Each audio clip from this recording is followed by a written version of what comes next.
The interview room was stark, its stereo lighting casting long shadows across the polished oak table that served as the setting for the confrontation that would unfold in the coming moments. There was an air of anticipation, but also unease. Everyone present could feel it. The tension that hummed in the background like a low, unspoken mourning. At the center of it all sat Clint Eastwood, a man whose legacy had been forged not by the easy applause of public adoration, but through the hard-won respect of a career defined by grit, authenticity, and relentless passion. His features, aged by time and experience, were unmoved, his face a mask of stoic calm. Across from him sat the reporter, Claire Daniels, a journalist whose career had been built on stirring the pot, exposing flaws, and searching for the scandal behind the curtain. Today, however, she wasn't here to simply report. She was here with a purpose, determined to provoke, to push Clint Eastwood into revealing something, anything, that could be used to question his choices and his legacy. Standing behind Clint, though not part of the immediate conversation, was Barron Trump, tall, broad-shouldered, and 19 years old. His piercing blue eyes, full of youthful intensity, seemed to study the room with a quiet wisdom that belied his age. To many, he was simply known as the son of the 45th President of the United States, but there was more to Barron than just his last name.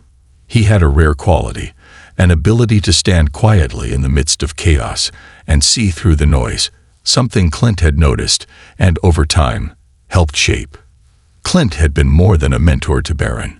He had been a steadfast guide, a protector, and a friend. When his own father had been wrapped up in the chaos of running a nation, Clint Eastwood had been the steady hand that showed him what it truly meant to be a man in a world that seemed increasingly unstable. The interview began as expected, a barrage of questions designed to elicit a reaction, to pull out something controversial that could be twisted into a headline. Claire Daniels wasted no time. "Mr. Eastwood," she began, leaning forward with the kind of sharpness that came from years of crafting headlines. "You've been described as outdated, irrelevant. Why cling to a spotlight that no longer shines for you?" Her words hung in the air, biting and cold. Clint's gaze, unwavering, narrowed slightly. Before he could respond, Aaron, standing silently behind him, spoke, his voice calm but carrying a depth of insight far beyond his years. "Sometimes, the brightest lights are the ones that people fail to see. Careful not to miss them." Claire's pen paused mid-sentence, taken aback. She had not expected Barron to speak, let alone intervene so calmly. "I didn't realize you were part of this discussion," she said, trying to regain control of the moment. "I'm not," Barron replied smoothly, his tone steady. "But when someone disrespects a man who has stood the test of time, it's hard to stay silent." Clint placed a hand on Barron's shoulder, a subtle gesture that seemed to convey both support and recognition. "The boy's got a point," Clint muttered in his gravelly voice, breaking the silence that had settled over the room. For a moment, the tension was thick. Claire, clearly not expecting such an unexpected defense of Clint Eastwood, attempted to shift gears. "You speak of respect, Barron," she continued, her tone sharpening. "Yet your father's presidency has been polarizing.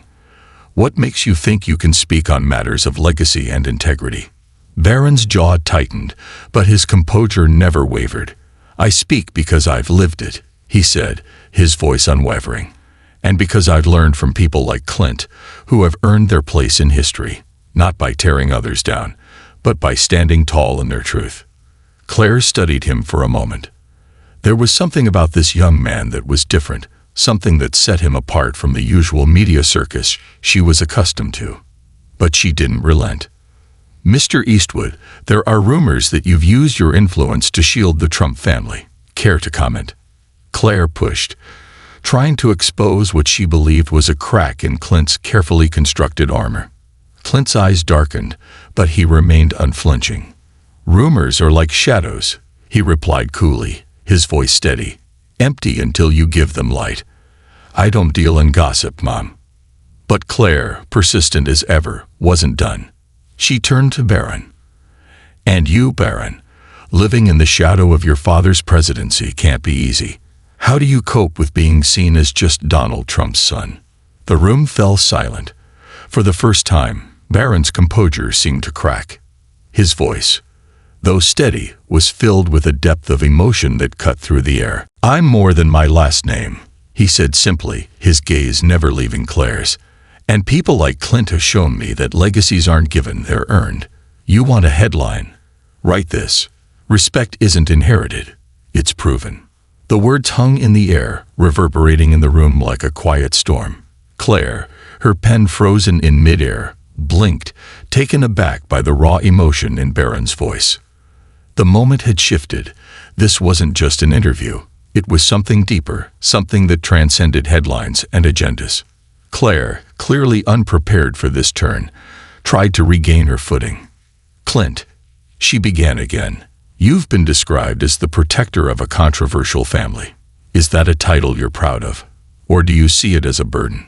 Clint's expression remained unreadable, but Barron's voice cut through the tension before Clint could answer. "Is it controversial to stand by the people you care about, or is it just easier to attack what you don't understand?" Claire's eyebrow arched, a slight smirk playing at the corner of her mouth. "So you admit there's controversy?" she asked, her voice tinged with challenge. "The controversy isn't in the truth," Barron replied, his voice unwavering. "It's in how people twist it. Clint's loyalty isn't a burden, it's a testament to his character." The weight of Barron's words was palpable, filling the room with an energy that no one had expected. Even the security guards, standing silently by the door, seemed to shift uneasily. For the first time, Claire seemed to falter, her usual confidence shaking as she struggled to process the unexpected turn the interview had taken. But Claire wasn't done. She reached into her bag and pulled out a file, its edges worn from years of handling. "Mr. Eastwood," she began, her voice turning cold again, "there are whispers about an incident from your past, a decision that may have jeopardized lives. Care to comment?" Clint's jaw tightened, but Barron's voice rang out again, calm yet unrelenting. "That's enough." His words were firm, commanding. Claire, visibly thrown off balance, leaned forward, trying to push back. "What's wrong, Barron? Afraid the truth will tarnish your perfect image of him?" Barron's towering frame loomed over the room as he responded, his voice steady but filled with an unmistakable emotion. "The truth doesn't scare me, but your obsession with tearing people down does. You want a story? How about the one where he saved my life? Twice." The room froze. Even Claire, ever the sharp reporter, was taken aback. She blinked, disbelief crossing her face. "Saved your life?" she asked, her tone skeptical. Barron didn't hesitate. "Yes, Clint saved my life when I was just a teenager. Twice, and that's why I won't sit here and let anyone tear him down." For a moment, there was only silence. Claire, her confidence shattered, looked down at her notepad. Her prepared questions now seemed irrelevant. The narrative she had come here to create was crumbling, replaced by something far more powerful. Barron continued, his voice breaking with emotion. "When my father was on the campaign trail, there was a credible threat made against me. Clint was the one who stepped in. He protected me when no one else could." Claire's pen hovered over her notepad.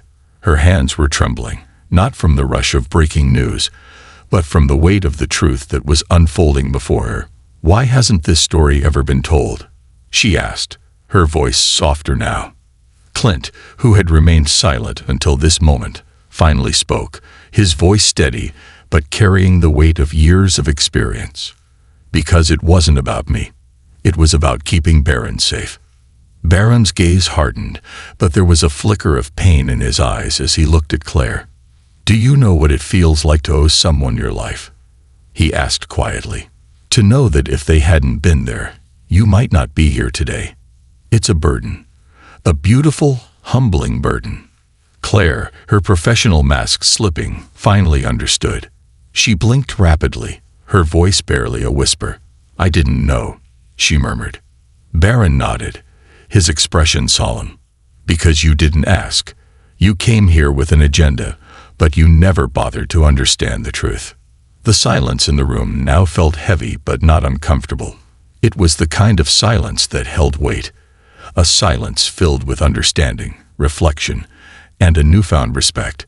For the first time in the interview, Claire seemed to see the true depth of the bond between Clint Eastwood and Barron Trump. It wasn't about politics or public perception. It was about loyalty, trust, and love. The kind of love that doesn't seek validation from the world, but remains steadfast regardless of the storm.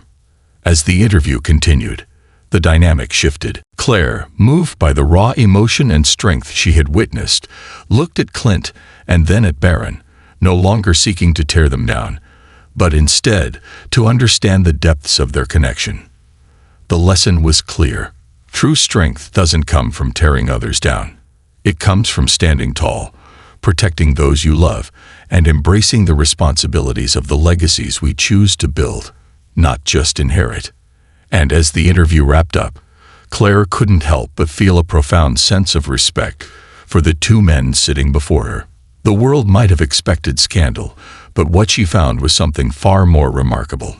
She had come looking for flaws, but instead, she had uncovered a story of loyalty, courage, and love that would leave an impact on her long after the cameras stopped rolling. As she stood to leave, she offered a hand to Clint. "Thank you," she said simply, "for reminding me what real strength looks like." And as Clint and Barron exchanged a glance, they knew this was more than just a moment. It was a lesson that would resonate for a lifetime. As the final moments of the interview wrapped up, the weight of the conversation hung in the air, like a thick fog that refused to lift. Claire Daniels sat back in her chair, the familiar sharpness she had entered the room with now replaced by a quiet introspection. She looked at the two men across from her. Clint Eastwood, the legendary actor and director, whose career spanned decades and whose moral compass had guided him through a tumultuous public life, and Barron Trump, the young man who had, with each word spoken, revealed a depth of maturity and understanding that defied his years. The room was quiet, save for the faint hum of the recording equipment still running. A soft tension lingered, not one of discomfort, but of profound reflection. What had started as an interview driven by the desire to expose something, to poke at a legacy, had morphed into something far more meaningful, a story of connection, loyalty, and the kind of strength that wasn't meant to be publicized, but rather quietly embodied. Clint, for his part, seemed unmoved by the shift in atmosphere. His weathered face remained as stoic as ever, but there was a flicker in his eyes, something between pride and humility, as if he were quietly evaluating what had transpired. Barron, too, remained composed, though there was a noticeable change in his demeanor. His shoulders, always relaxed, now seemed to carry the weight of responsibility with a renewed understanding. The young man wasn't just standing by Clint anymore. He was standing beside him as an equal. Claire leaned forward, her pen still in hand, though it no longer danced across her notepad with the same speed or determination. She had come looking for a story that would reinforce her career, that would bring her notoriety. But what had emerged before her wasn't the sensational headline she'd hoped for. It was a human story, raw and unfiltered, one that carried the weight of personal history, sacrifice, and unwavering loyalty. "Can I ask you something, Barron?" Claire's voice, though still professional, now carried a softness, a gentleness that had not been present at the start. Barron, who had been silent for a few moments, nodded. "Of course." Claire's brow furrowed slightly as she considered her next words. "Why protect Clint so fiercely? I mean, it's clear you have a bond, but why stand so resolutely by his side? I've never seen someone so committed to someone who isn't family, not in the way you are." Barron's eyes met hers, and for a moment, the room seemed to grow smaller, the quiet between them intimate. He looked at Clint, who had settled back in his chair, his arms folded, the glimmer of wisdom in his eyes as he watched the exchange. Barron's voice was steady, but carried the weight of a truth he had carried for years, one he had only recently begun to fully understand. It's not about protecting Clint for the sake of some image. Barron began, his tone thoughtful.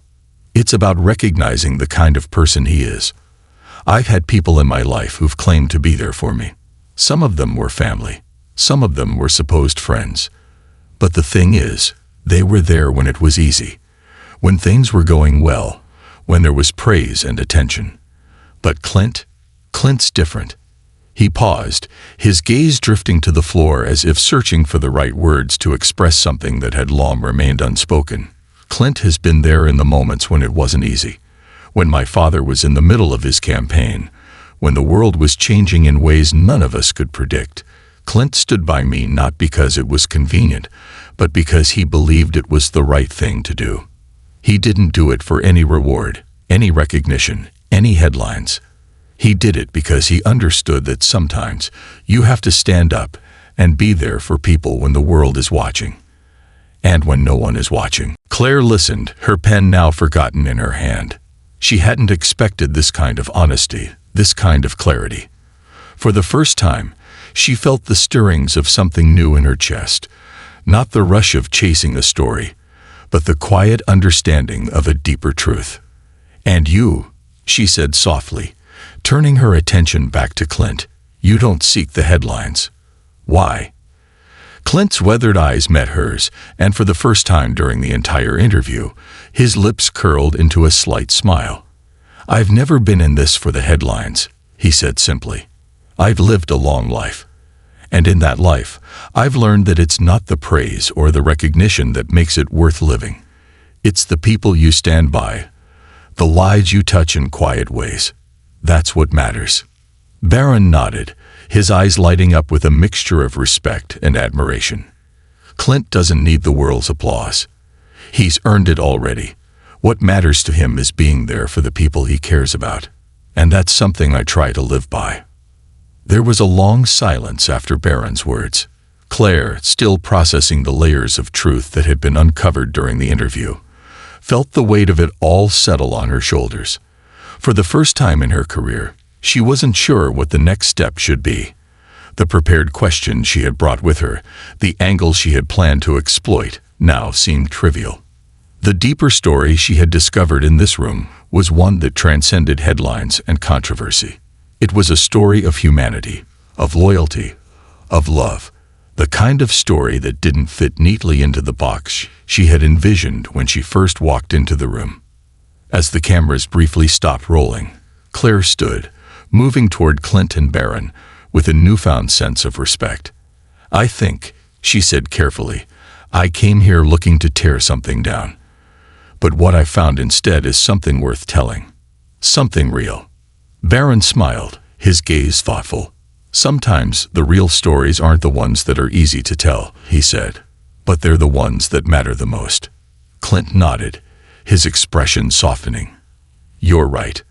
The world loves a scandal, loves the drama. But the truth is quieter. It doesn't need the spotlight to be powerful. It just needs to be heard."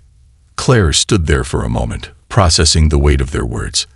The narrative she had planned was gone. But what was left was something much more profound, a story that would echo in her mind for years to come. It was the story of two men who had quietly, but steadfastly, shaped each other's lives. Of a mentor and a mentee who understood the true value of loyalty, sacrifice, and standing tall in the face of adversity. As she prepared to leave, Claire felt an overwhelming sense of gratitude, not just for the stories she had uncovered, but for the lessons she had learned. The kind of lessons that couldn't be found in a headline, but in the quiet moments of real connection. "Thank you," she said, her voice softer than before, "for reminding me that strength isn't about tearing others down. It's about standing up for what you believe in, even when the world tries to tell you otherwise." Barron gave her a small, knowing smile. "It's the quiet strength that changes the world, not the loudest voice." Clint, who had remained mostly silent, looked at Claire, his gaze unwavering. "Strength doesn't come from the applause.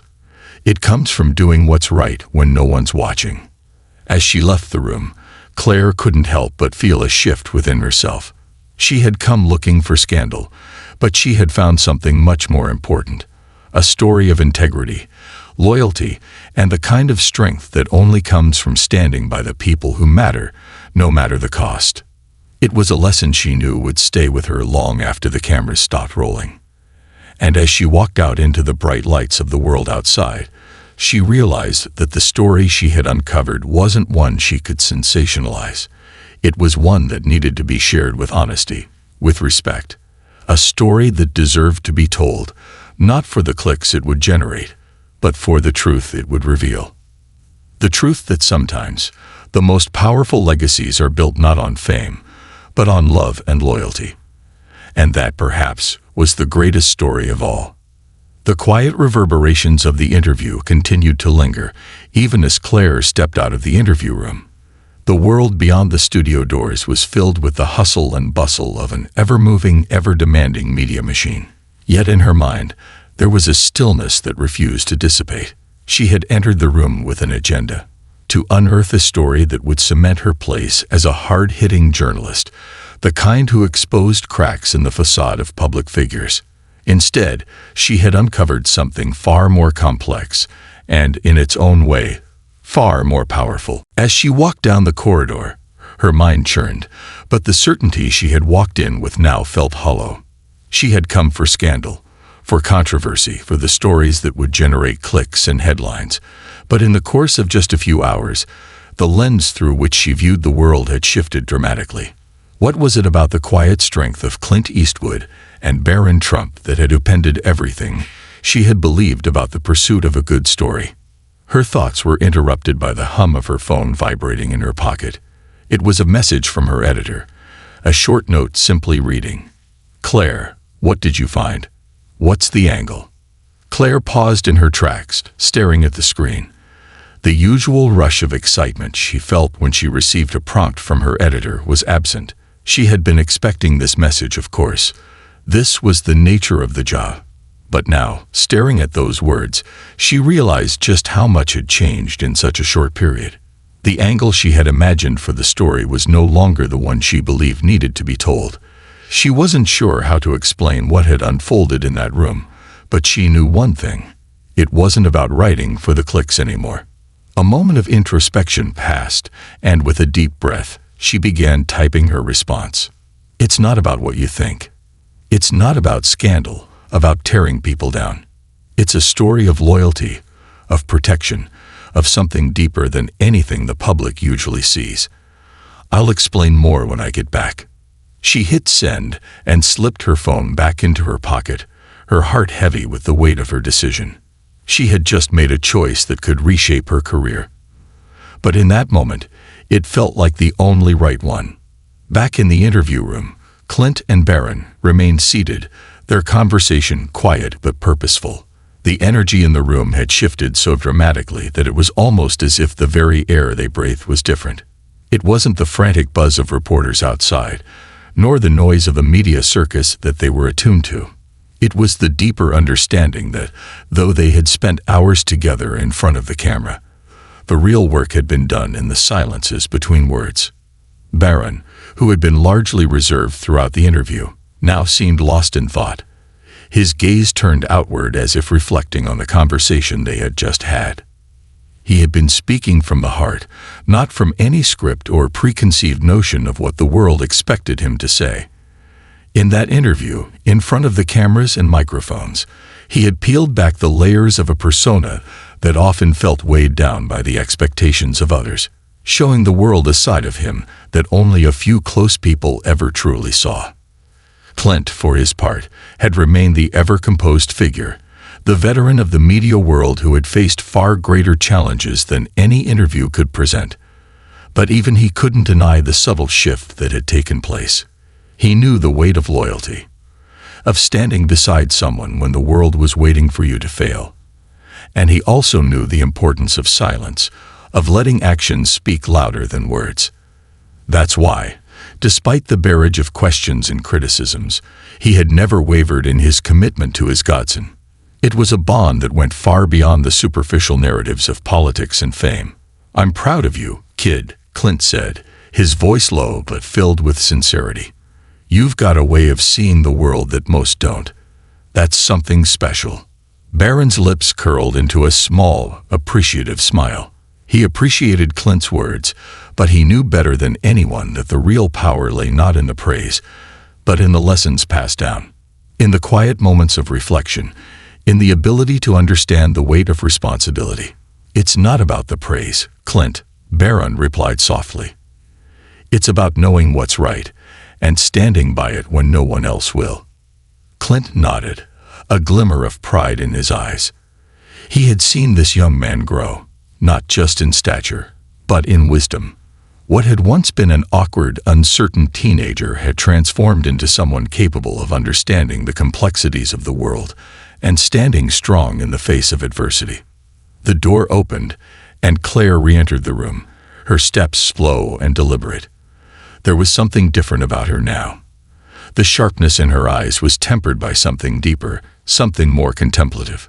She hadn't come back with the usual reporter's swagger. Instead, she moved with a quiet humility that seemed to match the room's somber tone. "Claire," Clint said with a nod, "did you find what you were looking for?" She paused before answering, taking in the moment. The simplicity of the question seemed to cut straight to the heart of what had transpired. It was no longer about the sensationalism, the headlines.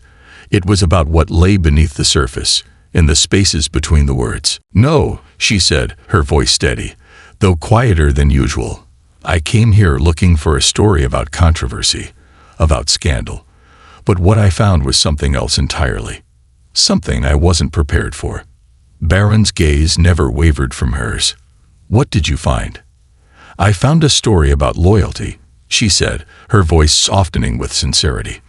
"A story about a mentor who doesn't seek recognition, but who quietly shapes a life. A story about a bond that goes beyond what the world can see." Clint's expression softened, a rare vulnerability crossing his face. "I didn't do anything special, Claire. I just did what anyone with a sense of duty would do. I was there when Barron needed me." Claire shook her head, a subtle smile forming on her lips. "That's the thing, Clint. It's not just about being there when someone needs you. It's about being there when no one expects you to be. It's about showing up, not for the glory, but because it's what's right." Barron's voice cut through the moment, steady and clear. "It's about having someone who's willing to stand by you when the world is watching, and when the world is silent." Claire looked at both of them, the weight of the truth settling in her chest. "I didn't understand that before," she said quietly. "I thought strength was in tearing people down, exposing flaws. But I see now that true strength is in standing by people, in quietly holding up those who need you." The room fell into a silence that felt sacred, as if they were all connected by something that was far greater than a news story. Claire felt the stirrings of a shift within herself, a realization that was both humbling and transformative. She had come into this interview as an outsider, intent on uncovering flaws, but what she found instead was a story of resilience, compassion, and integrity. "Thank you," she said softly, her gaze lingering on both Clint and Barron. "Thank you for showing me what real strength looks like. I thought I was the one telling the story today, but I think you've taught me one instead." Barron met her eyes with a look that was a mixture of respect and understanding. Sometimes, the strongest stories are the ones we don't seek, the ones that aren't about headlines or fame, but about the people who make a difference when it matters the most. Clint gave a small nod, a quiet approval in his eyes. "Exactly. The truth will always find its way to the surface. It doesn't need anyone to push it there." Claire left the room a different person than she had entered. The path forward, for her, was no longer about chasing the next big story. It was about understanding the deeper truths that lay beneath the surface. As she walked away, the weight of her decision to rewrite the angle of her report settled upon her shoulders, but it didn't feel like a burden. Instead, it felt like the beginning of something new. A shift in perspective. A change in how she would approach her work and the stories she would tell. And as the door clicked shut behind her, a sense of clarity washed over her. Some stories, the truly impactful ones, were never meant to be sensationalized. They were meant to be understood, shared with authenticity, and respected for the depth of the humanity they carried. The legacy of Clint Eastwood and Barron Trump wasn't one defined by public perception, nor by the noise of the outside world. It was one defined by quiet strength, loyalty, and the courage to stand tall, no matter the challenges that lay ahead. And in that truth, Claire knew she had found something worth telling. As the final moments of the interview faded into the quiet hum of the studio, Claire Daniels stood outside the room, her mind still processing everything that had transpired. The world she had so often navigated, one driven by headlines, scandals, and soundbites, now seemed distant and inconsequential. The hard-edged pursuit of sensationalism that had once fueled her career no longer felt like the path she was meant to follow. The story she had come seeking, a story to unravel, to expose, had turned into something much more profound. In the room with Clint Eastwood and Barron Trump, she had found a story that wasn't about the sensational, but about the quiet resilience of two individuals whose lives had been shaped not by public opinion, but by unwavering principles. It wasn't about the noise of fame or the turmoil of politics, but about loyalty, sacrifice, and the bonds that truly matter. As Claire sat at her desk that evening, the soft glow of her desk lamp illuminating the empty page before her, she reflected on the interview. She had come in with preconceived notions, ready to dig up a story to feed the endless cycle of media consumption. But what she discovered was something that didn't fit into the neat boxes she had been accustomed to. It wasn't a story of division or controversy. It was a story of unity, strength, and the quiet power of standing by those you love. She took a deep breath and began to write. But this time, it wasn't the sharp, cutting prose she was used to. Instead, she wrote with a sense of humility, a newfound understanding of what it meant to tell a story with integrity. She wrote about Clint Eastwood's quiet strength, the way he had stood by Barron, not because of the spotlight or the applause, but because it was the right thing to do. She wrote about Barron's journey, how, despite the world's expectations, he had learned from those who had truly earned their place in history, not by tearing others down, but by standing tall and honoring their truth. As she typed, the words flowed easily, almost as if the story was writing itself. It was a story not just about two men, but about the lessons they embodied. Lessons about loyalty, about being there for others even when it's not easy. Lessons about strength that doesn't need to be shouted from the rooftops, but that can be found in the small, uncelebrated moments of life. When Claire finally hit send on her report, she felt a sense of peace that had eluded her for years. The truth she had uncovered wasn't about exposing flaws or finding fault. It was about honoring the bond between a mentor and his mentee, and how that bond had been tested and strengthened in ways that the world could never fully understand. It was a story of humanity, of what it means to show up for someone when the world doesn't see the sacrifice, and how that sacrifice defines the essence of true strength. And as the report went live, the reactions were not what she expected. There were no viral headlines, no uproar, no clicks fueled by controversy. Instead, there were messages of gratitude. People who had read her story spoke of the lessons they had learned about loyalty, about protecting those we love, and about standing strong in the face of adversity. The story wasn't just one that changed how they saw Clint Eastwood and Barron Trump. It changed how they saw themselves, how they understood their own capacity for loyalty and love. Claire closed her laptop that night, her heart lighter than it had been in years. She had sought a story, but what she had found was a lesson. A reminder that the most powerful stories are often the ones that go unnoticed, the ones that aren't about fame or scandal, but about the quiet, unwavering commitments we make to those who matter most. And in the end, it was clear. The real strength in this world wasn't in the applause or the headlines. It was in the way people showed up for each other, in the way they protected, supported, and stood by one another when the world was waiting for them to fall. Claire had learned that some stories weren't meant to be told for the world's approval. They were meant to be told for the sake of truth, for the sake of honoring the quiet, steadfast strength that changes lives in ways no headline ever could. And for the first time in her career, Claire understood that she had been given the privilege of telling a story that mattered, not for the notoriety it would bring, but for the impact it would leave on those who took the time to truly listen. As the years passed, Claire's perspective on storytelling would never be the same. She would never forget the day she walked into a room expecting controversy and walked out with a lesson in loyalty, integrity, and the quiet power of standing tall. She realized that, in the end, the best stories weren't the ones that demanded attention. They were the ones that spoke to the heart, that reminded us of our shared humanity, and that made us look at the world, and ourselves, a little differently. And with that, she had become not just a better journalist, but a better person, one who understood that the true power of a story lies not in what it exposes, but in what it has the potential to heal. This concludes the story. Thank you for watching until the end. I hope you found it enjoyable. If you did, please consider liking the video and sharing it with your friends. Don't forget to subscribe to our channel and activate the notification bell for more captivating stories. Have a great day.